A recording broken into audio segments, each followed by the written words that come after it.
So let's talk a little bit about just championships in general. I don't know if y'all got to see Noah Lyles' comments, but he had a bunch of NBA players in their feelings after saying the NBA champion shouldn't call themselves the world champion.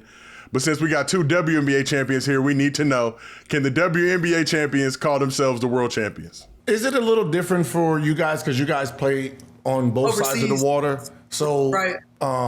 Because you guys play, your season ends here, you go over there, when would realistically, when would a championship against both sides actually happen?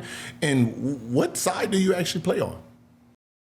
I don't think there's really, there's not a way to be able to compete with like your teams because you have players that are overlapping. Like you have some players in the W that will play for EuroLeague teams, and there's some players that go to China, there's some players that go to Australia, what have you. But what I can say about like calling world champions is that every women's league in the world will compare themselves to the WNBA. Therefore, I feel like the WNBA is the highest talent, the most competitive, the best league in the world.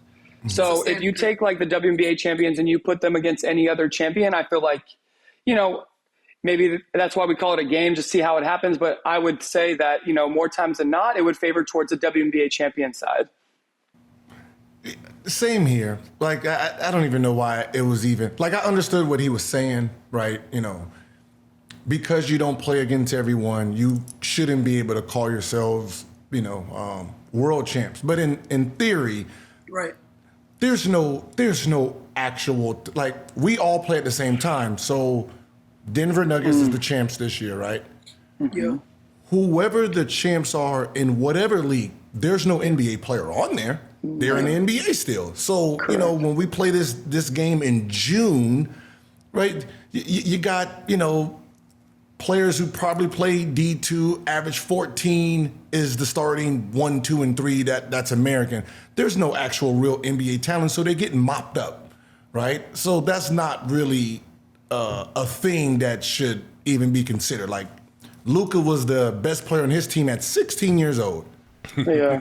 After they won a championship, they'd have been playing Kevin Durant, Clay, and Curry. Like, come on. Like, what are we talking about here? Yeah. So, I get what he was trying to say, but, it's... Also, when it comes to like basketball and like being the best in the world, we call those gold medalists, right? In the women's side, we have a lot of gold medalists. So they're world champions, but that's not necessarily like their team.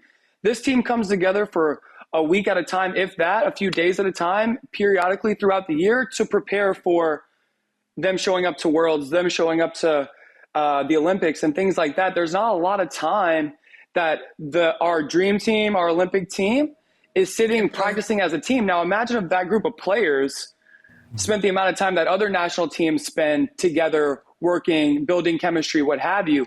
We're just ungodly talented, and we have team players that are willing to play together to win gold medals. On the women's side, now I can't speak the same for the men right now.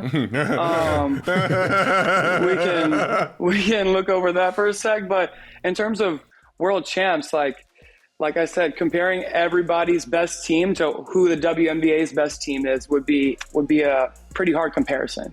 Yeah, it's coming from someone who's in a single sport